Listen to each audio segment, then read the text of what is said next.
You might have heard about the passing of Pope Francis on Easter Monday. He's the leader of the Catholic Church, so this is a pretty big deal.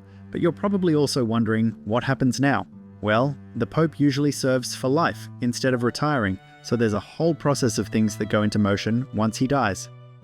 First, after the Pope's death is documented, his official gold signet ring is destroyed. It's called the Ring of the Fisherman, named after St. Peter, the fisherman who became the first Pope. Then the Vatican goes into an in-between state called the sede vacante, or vacant seat. The cardinals, which are those top leaders in the church that wear bright red, are now in charge. And now, the church goes into a 9-day period of mourning called the Novendiales, where daily memorial masses are offered by each cardinal. For the next few days, the public comes to view the Pope's body as it lies in St. Peter's Basilica. Then, the high-ranking cardinal called the Cardinal Dean leads the funeral mass in the Basilica. Most popes are buried there at St. Peter's Basilica, but Pope Francis chose to be buried at St. Mary Major, which is another one of the 4 major basilicas in Rome.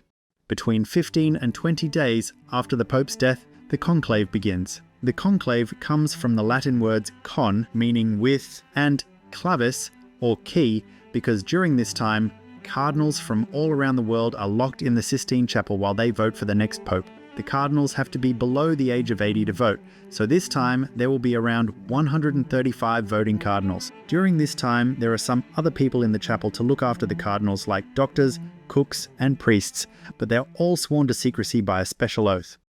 So, who gets to be the pope?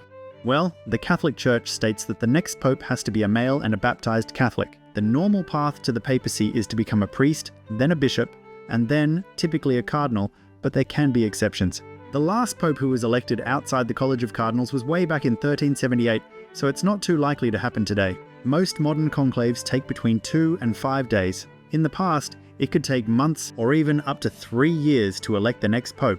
But what actually happens in a specific conclave is top secret. Media outlets aren't allowed in, and the cardinals can't use phones or computers. They also swear an oath not to tell anyone about the proceedings, and if they break the oath, they'll be excommunicated, so it's pretty serious. But the voting process itself is pretty straightforward. 2 masters of ceremonies, which are chosen from the few non-cardinals staying in the chapel, pass out the paper ballots, which have a Latin phrase on them. Eligo in summum pontificem, meaning I elect as the most high pontiff. And below there's a space to write the candidate's name. Next, a drawing of lots picks 9 cardinals to have special roles.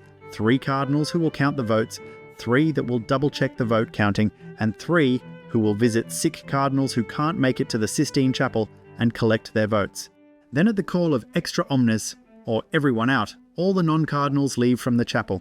Once they're out of the room, the cardinals complete their ballots and fold them 2 times. Their writing has to be legible, but it's thought that some voters disguise their handwriting, so it's harder to tell who wrote the ballot. Also, cardinals are on the honor system not to vote for themselves. Then, going to the altar with his ballot visible in his hand, each cardinal makes a vow witnessing to God that he's voting for the candidate he believes to be the best. He then puts the folded paper on a paten, which is a plate-like vessel, and empties it into a chalice that is resting on the altar. The cardinals vote up to 4 times a day until one candidate gets 2/3 of the votes. But if the voting takes more than 33 ballots, there's a runoff between the 2 top candidates. After each vote count, the ballots are burned in one of the Sistine Chapel stoves. In the other stove, a certain color of smoke is created as a signal.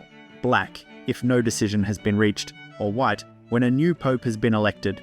When one cardinal gets the 2/3 majority vote, the Cardinal Dean asks him if he will accept. When the new pope agrees to accept the office, the dean asks him in Latin, "Quo nomine vis vocari?" meaning, "What name do you wish to be called?" Most new popes choose the name of a saint or a previous pope, but none of the popes have ever chosen the name Peter, like the first pope, because as tradition holds, the pope who bears the same name as the first pope will be the last pope. Once a new pope is chosen, the only way to announce the election is the white smoke from the Vatican and the ringing of the bells at St. Peter's Basilica. The new pope leaves the Sistine Chapel for the Sala de Lacrima, or Room of Tears, which is named because many popes become emotional when they realize the burden of their new role. Here, he changes into the signature white cassock and receives his fisherman's ring, the symbol of his new office. Then he goes to the balcony of the Basilica, where another official called the Cardinal Deacon announces, "Habemus Papam," or "We have a pope." The new pope appears and gives the crowd a blessing called Urbi et Orbi, to the city and the world. It's a very important moment for the whole world. because the Pope is beginning his mission as the leader of the Church on earth.